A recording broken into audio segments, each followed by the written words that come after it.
Hello, everybody. Welcome to Heart Mind Happy Hour, which has now become kind of a production of Heart Mind Alchemy Lab, which is pretty exciting. I'm your host, Holly Copeland, and I am very excited today to have author and meditation teacher and Qigong master, Kevin Schoeninger with us today. Welcome, Kevin. Thank you, Holly. It's such a pleasure to be here. It's really, really a pleasure to have you here again. Kevin's been on the show before talking about subtle energy meditation and other things that he teaches.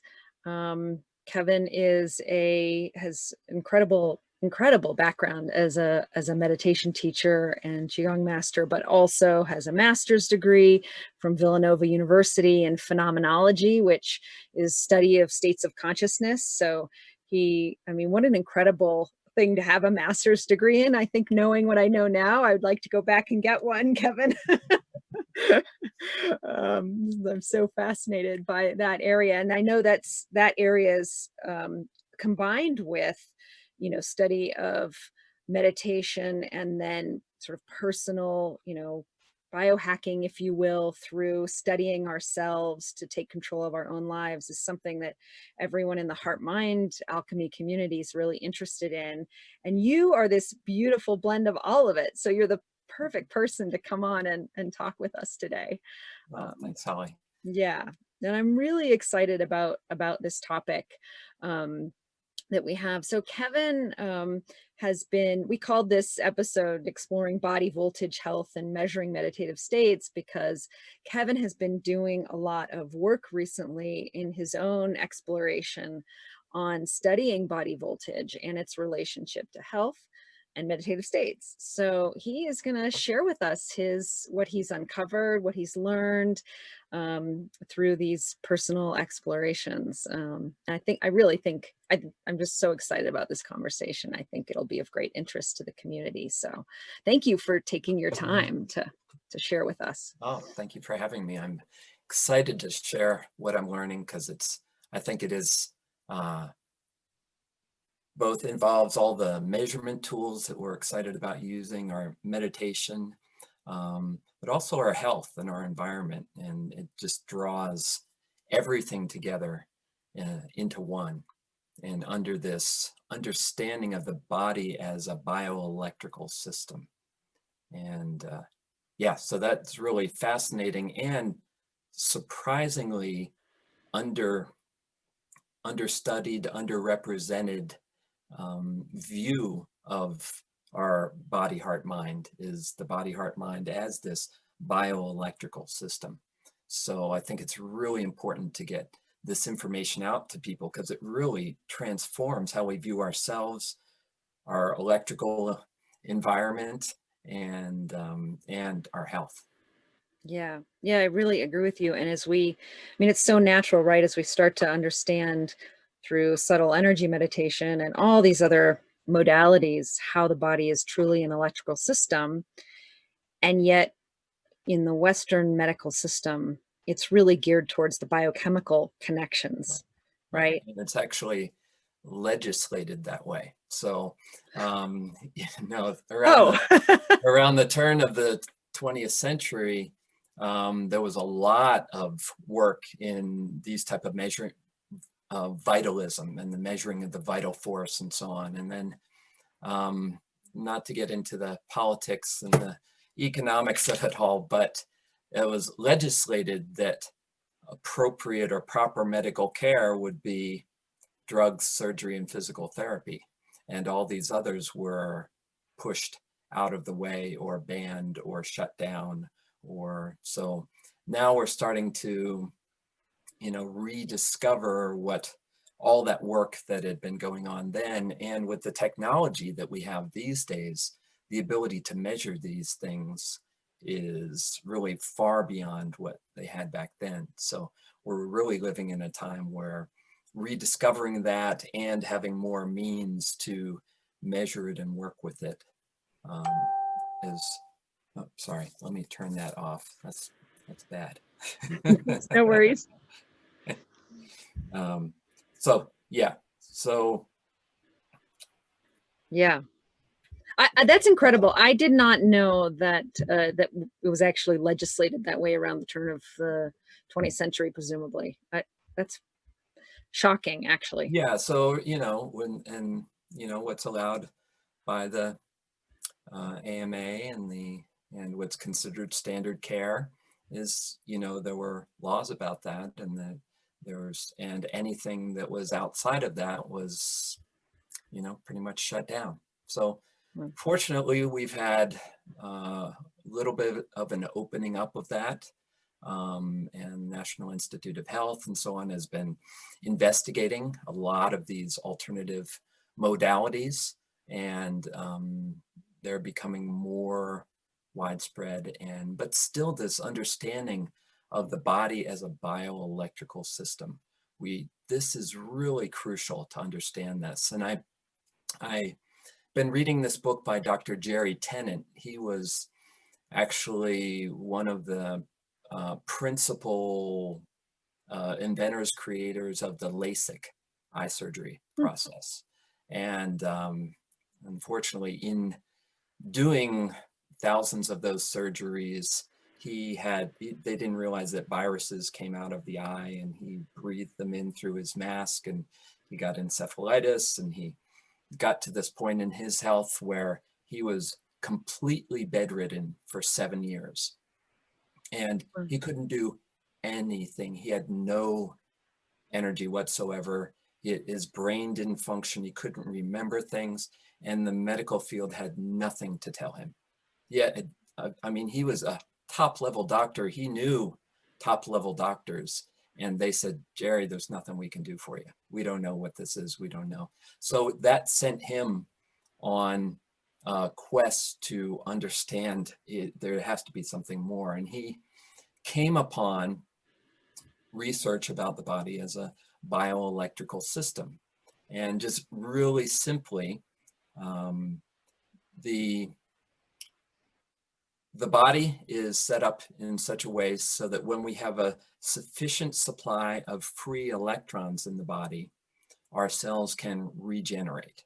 Okay, and this is measured by pH. So you can get these pH strips. Sorry, that's probably glaring, but they're like $9. You can get them on Amazon, and you can measure your urine and your saliva, and you can then use the color coding on the side of the package and determine the pH within your cells and in the cellular matrix around your cells, and tell if you're too acidic, which means that you are in a state of needing more electrons.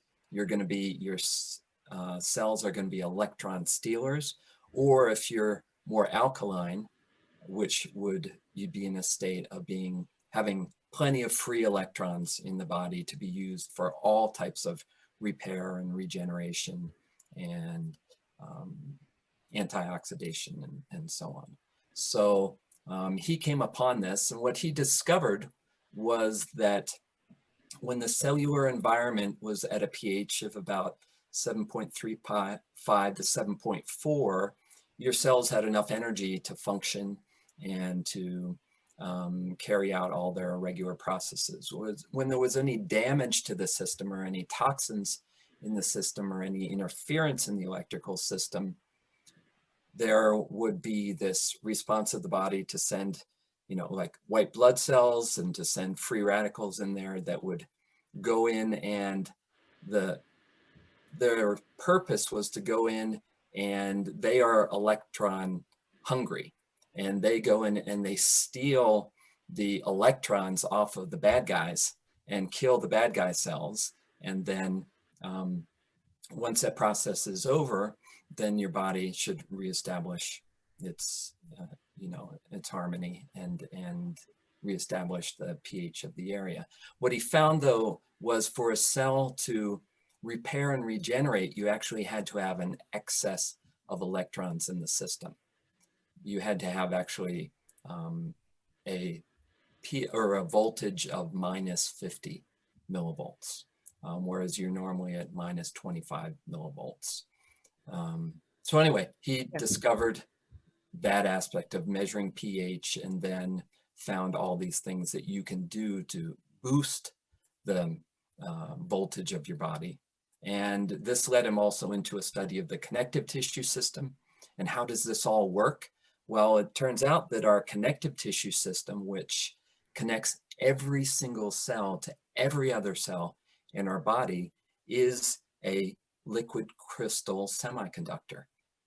It has collagen fibers and then a gel matrix within which they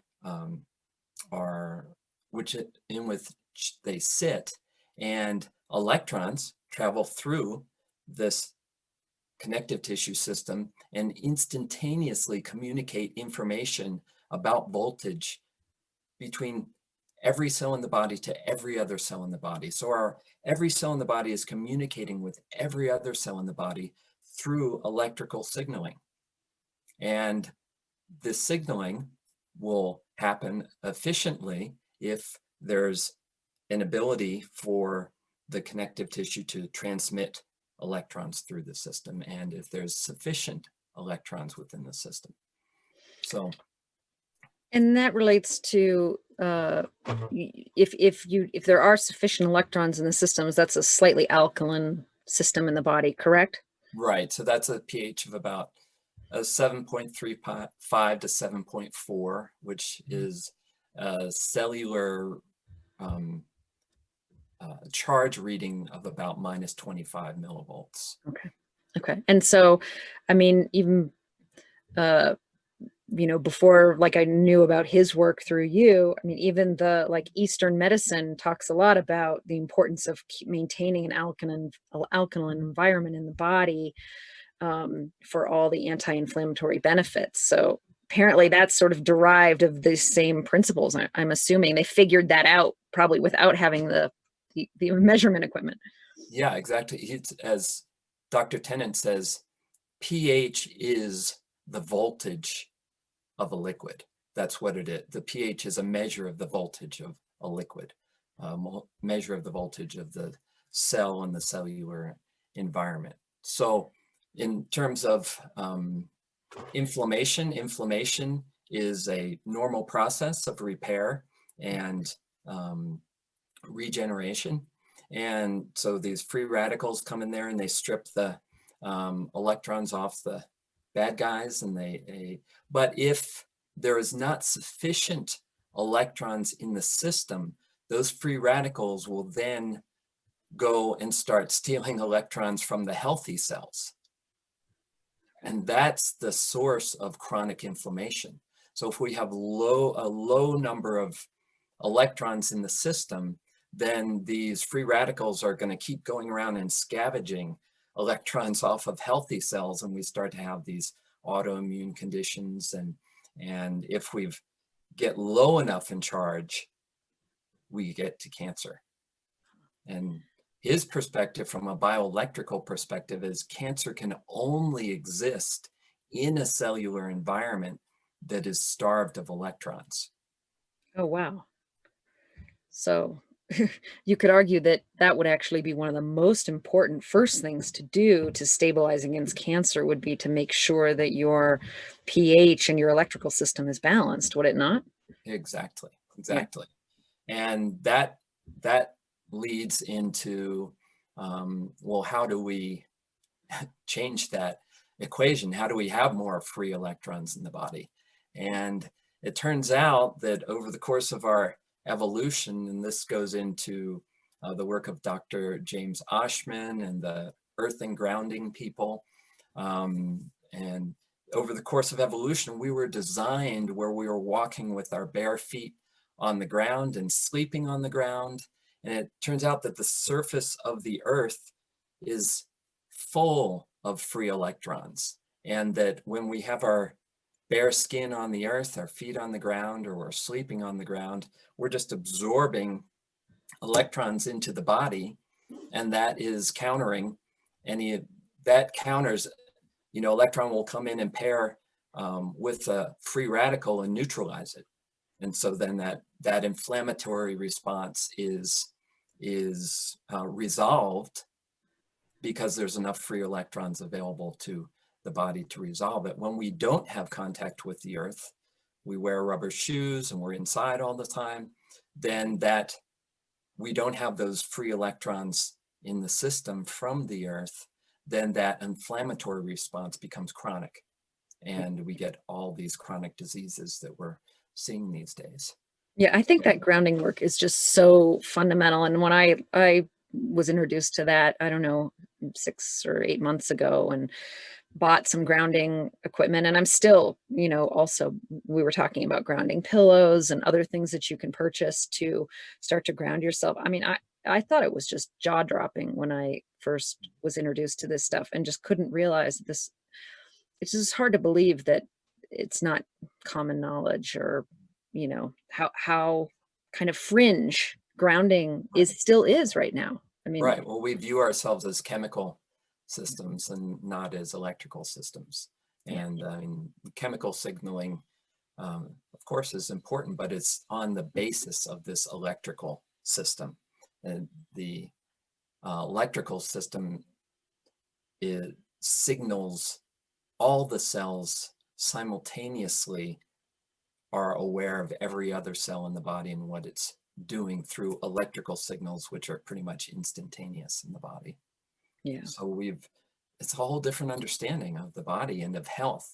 And then, okay, well, what puts us in an electron starved condition, and what can support us to be in an electrically charged position. So that has to do with, earthing, grounding, and yeah, you can buy, which we both have, mats to put our feet on while we're on the computer, and that are plugged into the grounding port in the outlet. And so that is one thing we can do. Of course, being outside and putting our feet on the earth is amazing. And then and that's something that I try to do as much as possible now. With the more that I'm understanding this, is just get out and get my feet on the ground, or sit on the ground, or right, lie on the grass, or it's a little harder in the winter, but I've been doing right. it even in the winter. And Yeah, when it's you not snowing, I'm not pushing the snow aside and putting my feet on that ground. But right. um, Yeah, but you and I I have both live noticed, that cold environment, yeah, so it makes it a little tough in the but I winter. do notice Yeah, after I have my feet on the grass for a while, and I come inside, my feet feel so soft, and my legs just are so relaxed and just feel vital and light. And I've noticed the same thing, maybe not quite as strongly, but definitely the same kind of thing with having my feet on the grounding mat. yeah. So, it is definitely something that can make an impact when we are inside a lot of the time. Yeah, I noticed that too after I listened to. There was a great podcast with on collective insights with James Oschman that I highly recommend, and I think I shared it with our group. And but I started moving my working in the morning outside on the grass. I just have a table, a little picnic table that I sit on outside, and I just started, for 3 hours every morning, just working outside, and I felt so much better. Like that kind of weird drained feeling that you feel after being, at your computer for a while inside. I just felt, I mean, it's like literally you feel recharged. Is that your experience too? Yeah, and literally, now that what we're learning, you are recharged. Yeah. You you are electrically recharged, which is awesome. So Yeah. Yeah, it's pretty incredible, and it boggles my mind that it's 2020 and we're talking about the body as an electrical system, as like it's this brand new revolution. And yet when you think about like what the Eastern cultures all knew and how they oriented their medicine towards this, it just it boggles my mind. But it is right. what it is, and here we are now. Yeah. So And now we have some devices where we can start to measure these frequencies that were around and how they affect us. I just got this device here, which measures the radio frequency. So like you know, cell phones and routers, and then the EMF frequencies, and then also the electrical field Yeah. frequencies. So I've been going Yeah, everywhere tell in me my about house that. that's You were now been inspected with this thing. And I was like, okay, let me go over to that outlet. Oh yeah, okay. Go to the router. It's like, yeah. I mean, it's crazy. I actually, it led me to move our router. Even a few feet makes a difference. That's another thing that I'm discovering, is that with all these fields, distance makes a tremendous difference. So if you, like, I discovered that as long as you're at least 6 or 7 feet away from the router, it makes a big difference in Yes. terms of the field. It's an And it's an exponential decay. It's not a linear decay. So, you know, so I'm yeah. gonna demonstrate that right now. Okay. So Great, great. so I have the this is on the electrical field. I'm pointing it at the computer. It's in volts per meter. And so this, let's say that's about 15 inches from the screen right there. And the reading is now at 90 volts per meter. So now I'm just going to take it back inch by inch. That was about 2 inches. I'm down to 69 and a little more, 56, 54, 33, 21. You see the alarm went off. 13, 3. Wow. Okay. So now if I go from here, which is about 3, and I'm going to bring it 6 inches forward. Went from 6 inches, went from 3 to 54. Yeah. And you see the alarm started going off. So it's in a range which they say it's not a good idea to be in this all day long. But if I would sit back here, and my head's about right here from the screen, back to 3. So just being this far away from my computer made a big difference. And I've discovered that too with the cell phone. If it's just sitting there and not receiving a signal, so a text or a phone call will just send it. It's amazing what it does. It'll go from a reading of like 2, and the radio frequency now, it'll go from a reading of like 2 or 3 up to 700 or 800 when I'm either sending or receiving a text or sending or receiving a call. So one thing that told me was that phone is not coming up here anymore. Never, right? I'm We were gonna have talking the about phone that. down here, and I'm gonna be talking on these things. Mhm. And so then I'm at a safe distance, and these don't transmit any Right. electrical field at all. So I can be on the phone and be talking, and not be within that range of the field. Yeah, we were talking about that before the show. Like, I never put my phone, knowing this exponential decay effect, I never put my phone up to my head, and Yeah. never want to see my family, anyone in my family, put the phone up to their head, because that such a vast difference between that and having it just in front of you. Yeah. Yeah. Yeah. So that, and it's really, it's that sending and receiving. That's what, because when the phone's just sitting there, it's okay. But it's, if you get a text, this meter goes whoosh, or when you send it, and get or send a call, same thing. And as long as there's that transmission going on, that field is Yeah. huge. So you want to be a little away from it if you can be. Y- The other thing I measured, which is of real interest to this group, is I measured the Muse. I have a Muse 1 and Muse 2, and then I also have this Flow Time headset now. And everyone, well, probably knows this already, but I did turn it on and I connected it to the phone. I put the phone 3 feet away now. I don't have it sitting right next to me on my seat, but I put the phone away and put this right on the headsets and measured all the frequencies, and it's negative. There's nothing. It's pretty clean. It's clean. Okay. It's not creating, at least as far as this can measure, and it seems to be pretty sensitive. there was no difference from if I had it right there, anywhere around here. It seems like those headsets are pretty safe. So That's good news comforting. for That's all good. of That's us. good news for those of us who've been putting them on our heads every morning to meditate. You were telling me before the show about some experiments or some testing you did around your head, your where you sleep, your bed, and we were Oh, talking about some of those things. I think yeah. people would be interested to hear that. Yeah. So, I mean, the electrical wiring goes through our walls, right? And we have electrical sockets in our walls. And so I thought, as I said, I've been going around my whole house. I know pretty much everywhere that's a hot spot in the house now.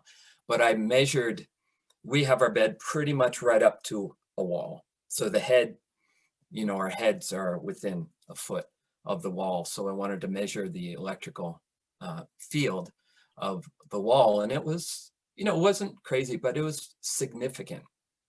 And so we have these grounding pillows, which you plug in to your grounding outlet. And so I thought, oh, let's see if these things actually work. I mean, I want them to work, but let's see if they work according to this meter. So I aimed the meter at the wall, and yep, I've picked up, about 60 to 70 volts per meter, really anywhere within up to 3 feet from the wall. It was pretty significant. But the moment I set the meter down on the grounding pillow, 0, 1, 2. And if I picked it up an inch, back to 60, 70 volts per meter. Set it down on the grounding pillow, 0, 1, 2. So that, to me, that was Yeah. comforting. And what's been your experience with those grounding pillows? Have you noticed anything, in your health and your sleep? Well, I have noticed that both we have them now for our older son who's home, and my wife and I, we all have them now. And we have been sleeping better. I've been sleeping more soundly, and I've been waking up in the morning feeling more rested. But it's been like a gradual accumulation. I feel like, oh, it's just a little bit, I feel a little bit more rested day by day that I've used these pillows. And I have an app that measures HRV that I just do first thing in the morning, because I've heard that measuring HRV right when you get up is the ideal time to get your baseline for your energy for the day, so on. So I do the app, I just lay there, do the app first thing every morning. And so we've had the pillows for a couple weeks now, and my HRV is just a little bit better day by day.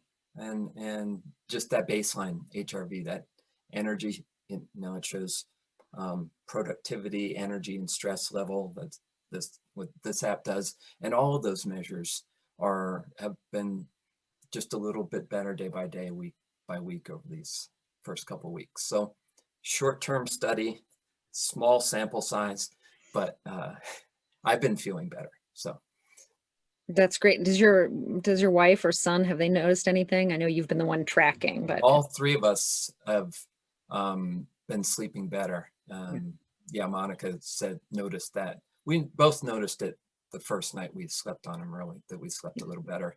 And completely unsolicited, our 19-year-old came down to breakfast one day and he's like, I'm sleeping better on that pillow.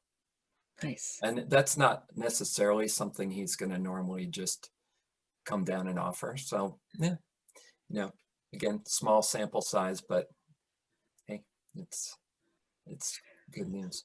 That is great news. Yeah, it's something I hadn't quite made the step to do that, but I'm going to order them for my whole family this weekend as a mom buys for Christmas present for everybody, new pillowcases. So, it's an experiment. It's Yeah. something we're testing out and seeing, but if you feel a little better, Yeah. and I did like the fact that I put the meter on it and it gave me a measurable result, Yeah. told me something. Yeah. So So what are some other things people can do to boost body voltage? We talked about grounding for sure. Are there other, are there other things that you have been experimenting with, or just with all your background, that you would recommend? Sure. Well, certainly meditation. I mean, lowering levels of stress in the body um, is definitely something that lowers inflammation in the body. So if we're lowering inflammation, we're increasing voltage. So yeah, I mean, obviously that's a keen interest of all of us here. And so that's something to just taking the level of chronic stress out of the body so that we have a baseline of relaxed, present, alert awareness is a powerful thing to do. I mean, if we're all doing that, that would make a tremendous difference. Exercise. This is something that I mean, I've been, leading people through exercises for decades, but something I didn't realize that the muscles, and I learned this from Dr. Tennant, the muscles are like battery packs. Every time we contract a muscle, it charges the system. The movement of our arms and legs charge our system with voltage. So that is one of the primary ways that we are designed to charge our systems, is by the movement of our arms and legs. Our bodies are piezoelectrical systems, and by the compression of the bones and contraction of the muscles, we generate electrical charge in the system that goes to all the cells. Because remember, the connective tissue system is connecting every cell. So when we move the arms and the legs, that energy that's created, those electrons, that charge that's created, transfers to all the organs and tissues of the body. So exercise, daily exercise is crucial. What's so interesting about that, Kevin, is like that. I mean, it seems so basic, right? That like moving your muscles would recharge the system. And yet, as someone, like, I run every day, feel amazing when I get back from running. Exactly. Right? But when I think back on the science I know about it, it's like, oh, it's endorphin release, or Exactly. It's they all would about chemistry. chemistry. They would always talk about the chemistry. I can't think of a single time when anybody ever talked about that it increased the voltage in my body. And yet Exactly. what you're saying, it like, it feels like that should be the primary thing we talk about, and these other things are secondary, right? Exactly. Right. Right. And the chemistry follows the electrical charge of the system. So it's really the electrical charge which is kind of the overriding factor that creates the chemistry in the body. Got it. Okay. And then, of course, I would think eating more alkaline foods. I mean, a Western diet is so acidic with meat and soda pop and things that are sugar are all acidic, correct? Yes, so diet plays a big role. And in the book Healing is Voltage, the first thing Dr. Tennant talks about is the electrical charge. He says once you have the charge for the cells to regenerate and rebuild, they have to have all the materials they need. So that's the second thing, and that's nutrition. And I mean, good clean air, good clean water, and then what we're eating. And surprisingly, on that side, he talks a lot about milk. He says that the milk that we have that's pasteurized and homogenized is actually, it's destroyed all the proteins in the milk, so that it no longer is digestible for human beings. And if anything, it could be harmful. But if you can get raw milk that is not pasteurized, hasn't been superheated, hasn't been homogenized, that actually the body can readily digest that. It also has all the enzymes from the cows eating the grass, Right. And being out, then also being out on the earth, walking with their hooves on the pasture and eating the grass. And so it inspired me to say, oh, can we get raw milk? So we found a farm about 15 minutes from here with the farmer Kenny Johnson, and he has his cows out there eating grass under the sunshine and walking on the earth and being charged in their own bodies. And the interesting thing he told me, which he had no idea, about this voltage or the earth or the earthing, but one of the things he told me when I met him was, yeah, all the cows, I built these nice barns for them. They don't want to be in here. They want to be out on the pasture, walking around on the grass. He said it has to be a blizzard and be below zero for them to come off that field. I was like, oh, they know about walking on the earth too. Yeah.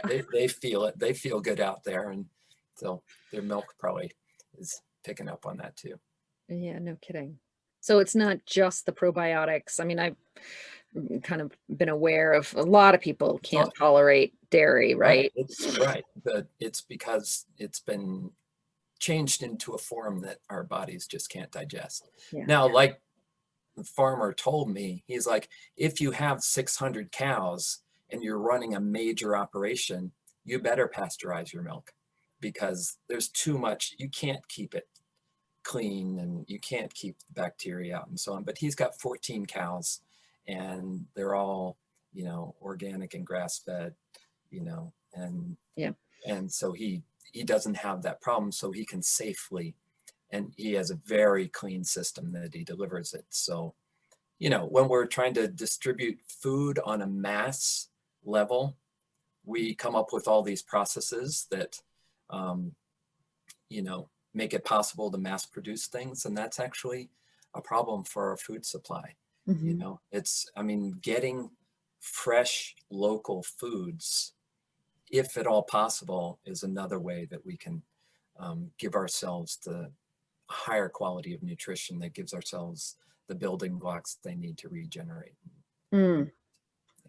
Yeah, I'm so appreciative that you said that. And I really share that view as well. That's the local food movement to bring people back to their local communities, which, is less carbon intensive, supports, local agriculture in a healthier way, people, better jobs, local communities. It's just, there's so many positive benefits and the quality of the food is so much higher, Yes.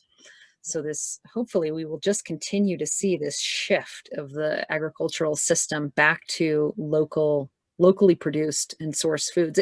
I know in the community I live in Wyoming, it's a huge deal. And, lots of people go out of their way now to buy at farmers markets and support local producers however they can. Yeah. Yeah. Yeah. So, It's important. yeah, I totally agree. I totally Vote agree. with your dollars. Yeah, exactly. And it feels good too, right? When you go to the farmer's market and you meet the person who produced food. Yeah. So turning to, I know you've been doing a ton of personal experimentation with, you were saying with HRV and with galvanic skin response, and you looking at some of those things in meditative states.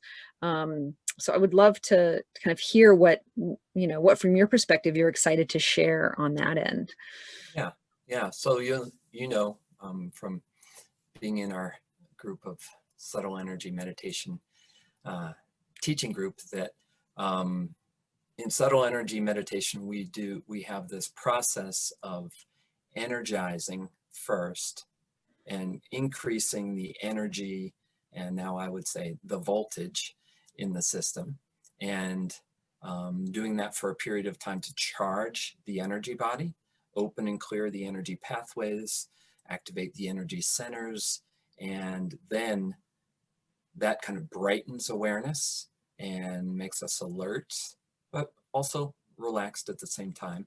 And then using that state then to go into the deeper stillness and silence and spaciousness while still being able to remain alert and aware.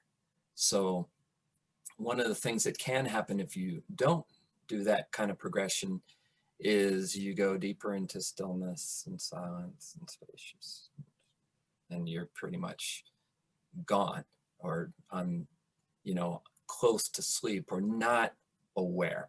Okay, so having and then there's, you know, awareness is what meditation's all about. So getting into a fuzzy kind of dazed state is not our goal in meditation. It's heightened awareness, right? So we want to, as we do, let go and release all sensations of the body, and finally release the breath and release thoughts, and get into a state that's silent and still, but still be able to maintain awareness. So what I've been doing is experimenting with both with the headsets for brainwaves, also with HRV and galvanic skin response and heart rate pulse oximetry, to measure what's happening in all those devices as I'm moving into this more energized state, and then moving into the quieter, calmer state of non-duality. And what I've found is that in the energy raising, what happens in the energy raising part is, and there's also, you know, breathing associated with this, is that heart rate increases, galvanic skin response increases, HRV increases. But then there's a certain point of concentration where HRV doesn't increase anymore. It's kind of increasing as I'm breathing and going up. But when I'm just in that concentration, when I'm just in kind of a absorbed concentration on one thing, HRV actually drops. Yeah. And when I get really still and quiet, HRV goes really low. And so this idea, you know, we have an idea with meditation, or even with life, we always think, well, we should just be one thing. We're shooting to be this. We want our HRV to be high, right? That's because it's healthier. Well, there's different, or we want meditation, we want to just have a still, quiet mind. Well, meditation, there's many different meditative states. There's many different states of consciousness, and they all have different effects on our body, heart, and mind. And there's value in those different effects. And so it's not just one thing that we're shooting for, and we're just trying to groove on that. Actually, if we just groove on one thing, that's all the capacity we'll have. Yeah. We'll only have the capacity to do that one thing. And we're not in meditation. We want to develop awareness that's global and flexible and fluid, and not awareness that's just right here glued and stuck to one thing, but awareness that's aware of what's happening, and aware of the shifts, and aware of the thought that comes in and goes, and the ability to shift focus and to shift into higher mind centers, or shift into the heart, or shift into field awareness. And all of these give us different aspects of consciousness that are important. And it's really the ability to move between all that while maintaining this wide container of awareness that's important. So I've just been interested to kind of track and measure the different states of consciousness that are possible through focusing attention in different ways. That is really, really interesting. And the first part that you described, the energy raising, you know, where you kind of presumably get into sort of more of a resonant breathing pattern. You're increasing your voltage across your whole body. You're probably producing gamma on the EEG. And then you shift. What I hear you saying is you shift into this, you know, then you drop into the kind of non-dual, super quiet mind state. And at least what I notice is, I mean, at that point, there's like, can be barely any breathing at all. Yes. And so I've actually wondered this myself, like, well, if you're barely breathing, you probably have a pretty low heart rate variability. And it seems like you're confirming that. Yeah, that's what I've been seeing in my I have this new headset now that I've been testing out that does HRV and EEG at the same time. Yeah, so I've been able to just track the graphs. And that's what I've discovered when I get into that real still, quiet mind state where there is no perceptible breathing. I'm still breathing, I'm still alive, but there's no perceptible breathing, no perception of the body, no perception of thoughts or sensations. Then, yeah, heart rate gets really quiet, HRV goes way down. It's generally for me a theta dominated type state, alpha theta or theta. And yeah, so it just goes to show that, and that's important, there's something that happens in that state that's such a letting go of everything, really, the conditioned mind, any conception of self, it's such a release and a letting go into just awareness that is profound. But if you had the idea that, oh, only if certain brain waves are active, like only if gamma waves are active, am I really doing that cool meditation I want to do, or only if HRV is a certain level, am I doing something that's healthy for my body? Well, there is importance to all the different phases of practice and all the different states of consciousness, and being able to use them. I kind of see it as an inner workout, right? As it's like I'm doing the cardio and I'm doing the strength training, I'm doing the stretching. In the same way, I'm doing a relaxed breath counting, and then I'm doing an energy raising, and then I'm doing a heart focus, and then I'm settling down into the whole field. And it's kind of the same thing. It's training different capacities of awareness and different capacities of attention. Yeah. When you drop into that super stillness place, would you describe that as like a transcendent samadhi state at that point for you, where you're like sort of merging you know, the object and subject are merging into one? Yeah, it's to where there's just awareness, Yeah. just awareness. Yeah. And so at that point, you said it's theta dominant, so it's not really I mean, maybe there is gamma being produced somewhere that you're not measuring, right? Because we know that the limitations of the devices, right? Right. And So we're not using like, those, like when I went to the lab and put on the 19 electrodes and all that, and we could really see that actually in that state where the gamma was back here, yeah. occipital. And that jives with Dan Brown's research and Judd Brewer's research, right? Because they really talked about those transcendent states as having a gamma component, but they had the full EEG headset. And I recall that they were talking about it in the occipital. So Yeah. And whereas the central and the part of the brain, most of the rest of the brain was just theta. right. But there was this gamma back here. Yeah. Yeah. And even with Jeff Tarrant, when we were talking about it, it's like the relinquishment of the kind of central conductor here, sort of quieting down, calming down, giving up and giving over. It almost feels like, in a non-technical term, to to the center of our conscious seat of our consciousness, which is behind our head, right?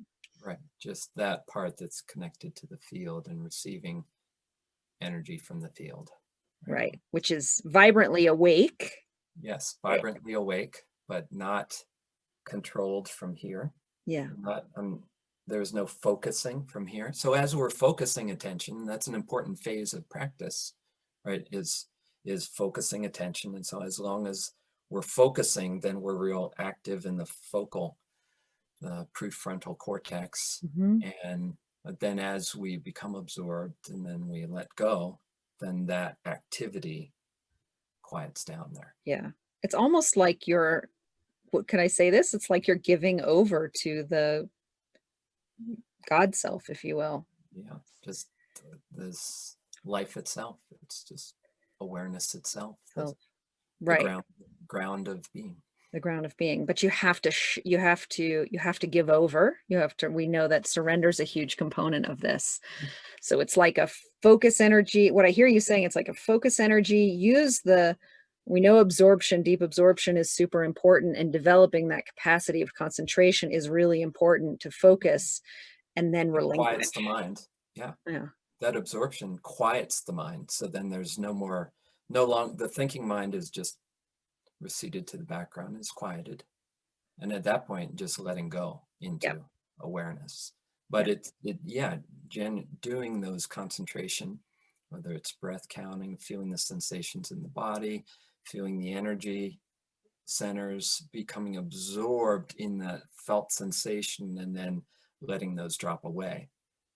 So it's a progression that quiets the mind, and then there's just dropping into that silence and stillness and Yeah. awareness. Yeah. And what you're saying is you've actually measured that not just on the EEG, but with HRV, galvanic skin response. You're seeing that dropping away. Like that's what I hear you saying, right? In all those measures. Yeah. Right, right. So they all, as I'm focusing attention in different ways, they're all spiking up. And gamma, or high beta gamma is going up. But then in those final stages, then everything is coming down. The skin response goes down, the heart rate goes down, HRV goes down, and the brain waves go down into this alpha theta, at least as far as we can measure with these Right. home devices. But it was confirmed with the lab study with the Right. And I 20. think that's just so important for everybody who's measuring with a flow time or a device that's just, the two frontal or maybe the two frontal and temporal, that we really are missing that occipital component. So we may not be actually measuring that waking up of the source center, your occipital center, when you make that shift. But like for me, when I've made that shift, I feel it. I feel a dramatic shift. Right. At the same time, though, I would say, even if you're just measuring here, Mhm. you're measuring a shift here. Like it changes. What's happening in the frontal sensors changes through each of those different phases. So we could see that in the Muse, or we can see it with Mm. this flow time or whatever other device. If we're measuring here, something different is happening here in each of those different phases. So even though we're not measuring back there, we know that changes here are relating to changes in the whole brain. Yeah. Yep, yep. Absolutely. That's really, really, really fascinating. And I really appreciate you doing those, tests, which I think is somewhat what this community is about, is, measuring for ourselves, sharing what we're learning, and then, with you being, expert and having all this experience and command of those state shifts to then say, to do that on yourself and share is super valuable. So, Hmm, mm, thanks. yeah. Yeah, I've done the meditation for years, and I'm learning about the technologies. Well, keep learning, please, and share what you learn, and maybe if you're willing to. Do you have output graphs from flow time? You've talked No, about it before. well, they actually, I've been in communication with them because they're coming on, they're newer on the market, and they have these relative wave graphs, and I showed them the mind monitor graphs, of the absolute waves, and I said, do you see how much more compelling these are? And they see how big the shifts are. Yeah. That's something that people get excited about. It's like, and so I sent them the mind monitor graphs, and they're like, yeah, we're going to change that.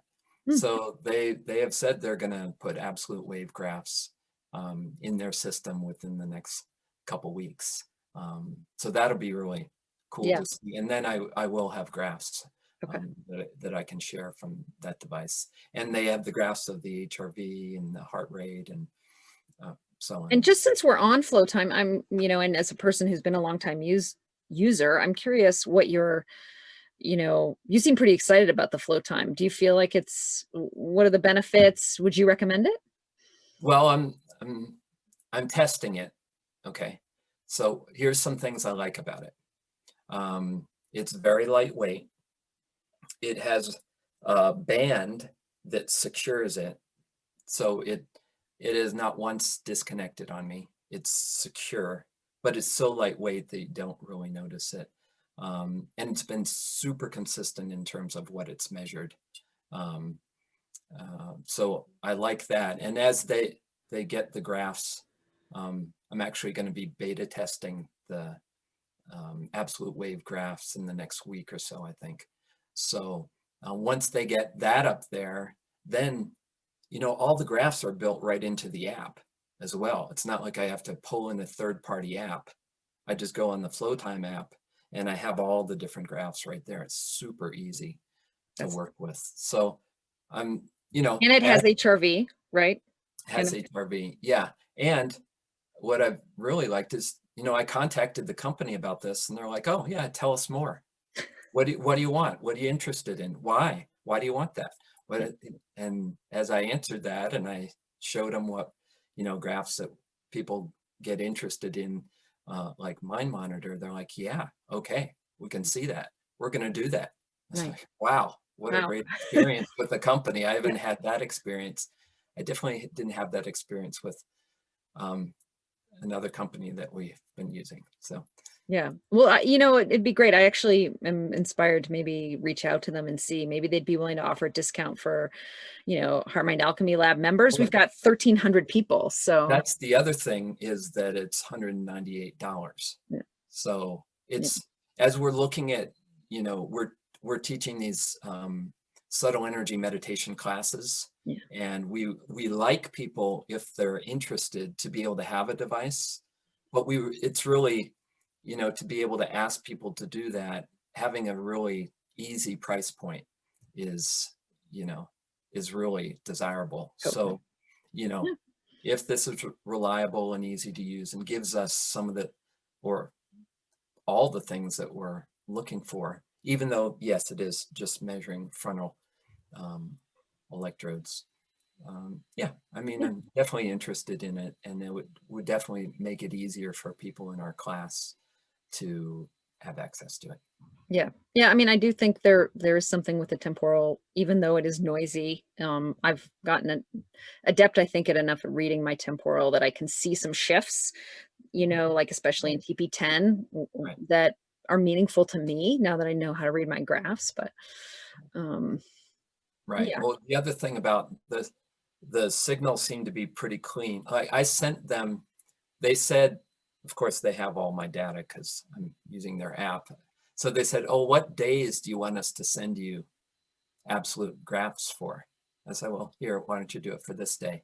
And the one thing I was impressed with was that every single point was represented. It's, how I have these weird muse graphs where it goes up and then it just flat lines and we're like, what's happening? And we don't really know what's happening. But these represented the whole meditation uh, nice. and So they graph. read gamma better than, Uh, well, yeah. again, I'm testing it. I don't Yeah. want to. Okay. Maybe it appears perhaps. Yeah, yeah, Okay. All right. We'll look for more and from you, and maybe we can have you back on in a few months and you have more data and yeah. things to Great. share. Love to. Yeah. This has been really, really interesting. I feel really appreciative to bring the voltage model of health, to be able to bring that information to people. And hey, if this kind of rocked your world and you're like, what is this about? The body is primarily electrical first. I encourage you to read some of the books, and there's Yeah. So Healing is Voltage by Mhm. Dr. Tennant. Energy Medicine by Dr. James Oschman. Both of them are just, Yeah, they're leaders in this. And they're also very credible, highly knowledgeable scientists. and medical people. It's Yeah, they're like, doctors, both of them, right? I mean, yeah, they're, I yeah. mean, yeah, these are highly, highly educated in, you know, traditional physics and medicine and so Yeah. on. And, you know, Yeah. so it's not just, you know, somebody, um, who doesn't have that depth of scientific background. These are people who really know what they're talking about. Yeah. Oh, I was going to ask you one other thing. Have you, when I was reading about voltage, PEMF devices have also been talked about as a way to increase voltage, which of course neorhythm is one, but people have also, mats that they lay on. I don't have personal experience with that, but kind of compelled actually to investigate those. Have you been exploring PEMF technology at I all for haven't done this? that yet. No, I haven't done that. So, I mean, the branches on this stuff are big, right? I mean, we could bring in vibrational medicine Mhm. as well, because certainly there's got to be some connections there. But, sound Yeah, healing, how all absolutely, these things affect the electrical system in the body. It's, absolutely. we've just actually, in this sense, we've touched on one key component, but it's not the whole picture because, Right, but that as a foundation Mhm. of just understanding the body as a bioelectrical system, we can take that as a foundation and then see all these things that affect it Yeah. positively and negatively. Right. Yeah. Yeah. Fantastic. Well, I do. Yeah. I'm really appreciative for you doing this, for being able to bring this to folks. And maybe we can have some more conversations on Heart Mind Alchemy Lab about voltage and people exploring, and also share the links to some of the products that you've been exploring in the video too, when we share it. Um, so what else do you have going on the horizon, Kevin? If folks want to kind of check out the work that you're doing and what you have planned. Yeah, so Stephen and I have another edition of our Raising Our Vibration Subtle Energy Meditation course coming up January 9th. So that's what we're shooting for now. We still have about 5 spots left for that. So anybody who's interested in Great. that 10-week course, it's much more than just a meditation program. So it's really a journey of inner discovery and development of awareness. And it's really a way to connect on a deeper sense with who you are, why you're here, and your sense of compassionate purpose in the world. So anyone who's interested in that, raisingourvibration.net, you can find that information on that, and our book and our app are on there too. And then we have, as you're a part of, we now have a ROV SEM teacher training program. And sorry, we have an ROV teacher training program, and so Holly's involved in that. We have a few other people involved in that. So anybody who's gone through the course who's interested in really helping us share this with the world, we'd love to talk to you about that. So Yeah, that's great. And you're writing a book too, right? You're writing yeah, another book? we're writing a new book, and we're really going to focus in on the science of pure energy awareness. So we're getting, as you can see with all these devices and measurements and so on, we're really getting into scientific measurements of these different states and these different progressions of states of consciousness.